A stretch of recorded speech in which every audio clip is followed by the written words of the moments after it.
I first came to West Ham in April 1942 when I was 6 years old. All you remember when you were a little kid, that age, is the colours and people moving around and that. It entrapped me, you know, the magic of the whole day out.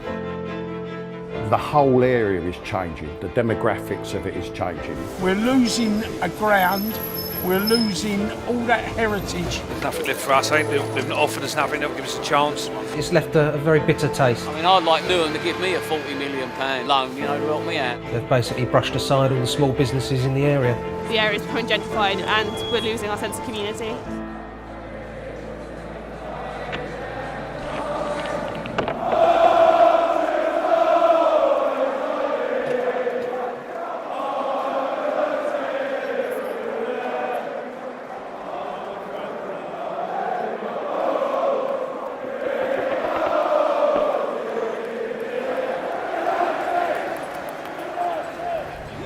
Over land and sea, get your fans in. Today's issue.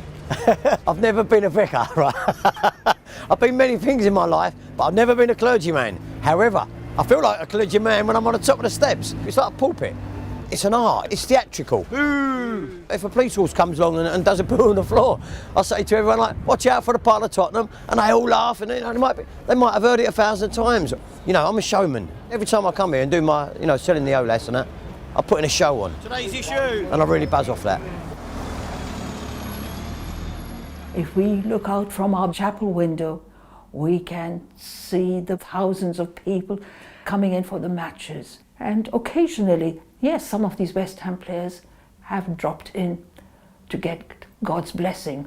2 weeks ago, while Mass was going on, someone came in to light a candle.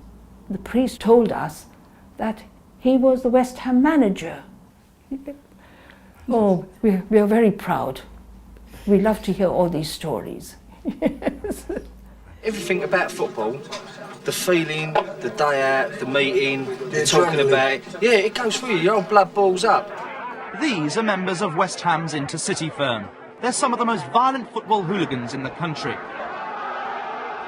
My life was pretty poor, and this was all I had. I was driving 20-ton lorries for gypsies when I was 14 years old, and I lived homeless. I lived in a graveyard in Aldgate East, and I looked on the people that I was with as my family, because, like I said, I didn't have a very good family life at home. It was scenes like this that prompted the police to investigate the notorious intercity firm, a gang who followed West Ham wherever they were playing. I wanted to go to Russia when West Ham played Dynamo Tbilisi. I'd used up all my holidays, and the bloke who I was working for, he knew that. So what I did was, I put my coat on, I had 6 paracetamols down my neck, and I'd smashed my wrist with a club hammer. I wanted 2 weeks off, but I whacked it a couple of times and ended up with 27 weeks on full pay. I told him I fell down the stairs and he swallowed it. Going back now, I think one little tap might have done it, but that's how much I wanted to go, and I was prepared to go to any lengths to do that.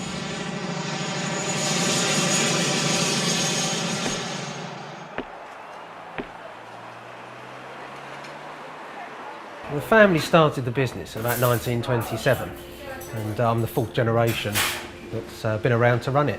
We've got fathers bringing their children in where they had their fathers bringing them in for pie mash. It's almost like a thing that you do, you know, down the generations. It's not just a business, it's like a family. On a normal average day, it might be 100, 200 pies.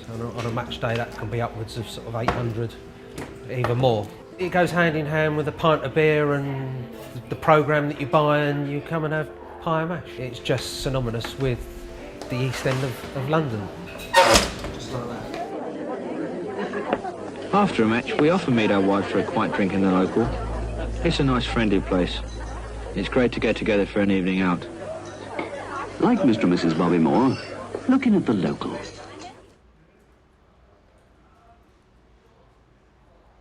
On a match day, this place is absolutely heaving, absolutely stonking. You're guaranteed to get, I would say, at least 400 to 500 people in here, yeah. Definite, for definite. And it's all part of the day out, if you like. This has been the pub for West Ham Football Club for a long, long time. People come up on the bus and have a look-see, have a pint, and just to say they'd been in the Boleyn.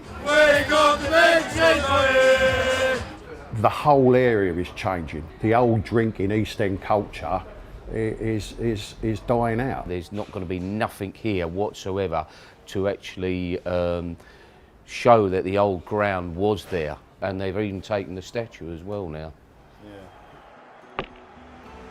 We heard a whisper that Millwall fans were going to come over and decimate the statue, and I weren't prepared to let that happen. So I parked over there, and nothing happened. And it got to about 3 in the morning, and I got a bit pissed up when I went home. And got it from the old woman when I got in, like, she thinks I'm cranky anyway, but I wasn't prepared to sit by and come over here on a Saturday morning and see that defaced. I used to live in this road. I think it's very important for people to look after where they live. Everything about where you live you should look after, wherever you come from. Obviously there's a lot more ethnic minorities living here now than there ever was before, but it was always basically like that. Hello Jeff. Hello Phil. It's crap here, but this is our crap, you know what I mean? Get your X magazine. It's cheaper than an ex-wife. And all your Upton Park memories. Don't let them fade and die. Straight back from boys. What a goal! I was a local there. It was only one club for me, and that was the one half a mile away, which was great. Spent 35 years of my working life at West Ham. I was often down the High Street in East Ham High Street. Everybody shouting out and what have you.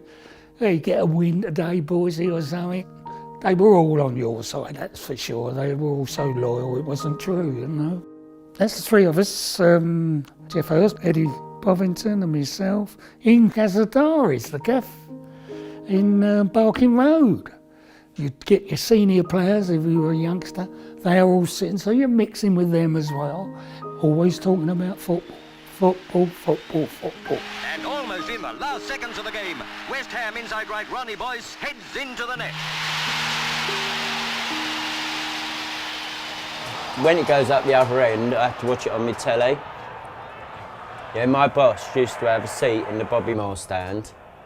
So I used to get phone calls from him, like, he's sitting there freezing his bollocks off. I'm sitting in here in the warmth. Beer next to me, well away. It's a pity they're going. I have to buy a season ticket. It's money. It's money. Money. You need a nice ground now. You need a nice ground, you need more people. Not a community. It can still be the community, but it's all about money now and television. They run football. It would be sad to see them leave because we won't have the joy of seeing the dads carrying their little children, training them to be West Ham supporters. The burger vans. I get the smell of these burgers, which I just love. Oh, I'd love to go out there and say, could I have a burger, please? Yeah, it will be very sad. They're going to miss us. They're going to really miss us. Yeah. I've got to give this back to Newham Council on May the 16th. They come and they take it away from me. £4. Right, so that's 850 change. No one ain't come over to any of the traders, as far as I know, and said, look, we're moving, fellas, you know, do you want to move with us or blah, blah, blah, whatever. You know what I mean? There's been none of that. Whoever makes these decisions is going to obviously affecting not only us, but there's 40 or 50 other traders here who are in the same position. I've been earning a living at this place, and now it's just been took away from us. Thanks very much, David Gold and O'Sullivan, but they worried about us, he's got his money, and I haven't, that's the difference. Hello, David, how are you, mate? Yeah, basically. Yeah, I've just had a conversation with David Gold. He was polite and he listened to everything I said, and he even said that he comes from the same background as what I do. You know, he started with a stall in Green Street. If anyone should know where I'm coming from, he should. Well, going back a few years, we had a meeting. It was hosted by West Ham, and they were quite keen to include us in any sort of move, and we were told we were an integral part of a match day. But nothing has ever come of it. We're still hoping that people will come and have their pie and mash before travelling a mile or so up the road to watch the game in the new stadium. When I think of the final match day, I'd like to escape that day. I'd like to hide. It's too painful.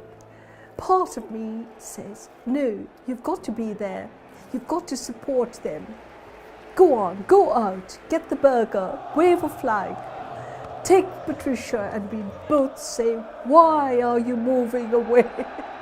I've got it in me will that when I die, that I go on the pitch, but now they're selling it, I'll be in the mango aisle in Safeways most probably.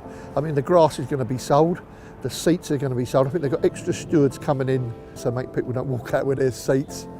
But I mean, if you've got 2 quarter-inch spanners with you, you're going to be away with one, aren't you, you know? Is this right? I hear we get no more of this past the end of this season. Nah, end of the season, done.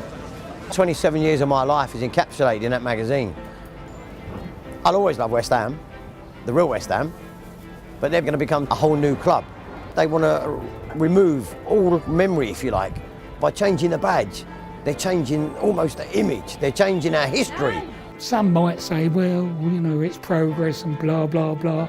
But the atmosphere, it might take a little while to get that back at the Olympic Stadium.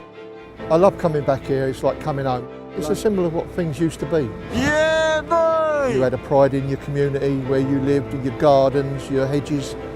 It's the pride you have in yourself. Maybe it's my generation, my age group. I've got that pride and I will have that pride right to the bitter end. But now a lot of that ain't about no more.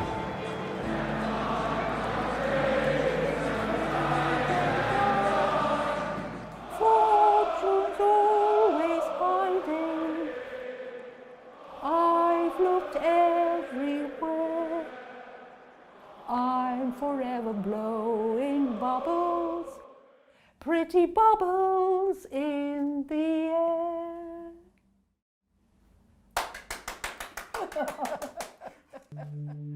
On the 15th of April 1989, 54,000 people attended the FA Cup semi-final between Liverpool and Nottingham Forest, which was held at Sheffield Wednesday's football ground, Hillsborough. 96 men, women and children who went there to support Liverpool died in a lethal crush on the Leppings Lane terrace. 400 more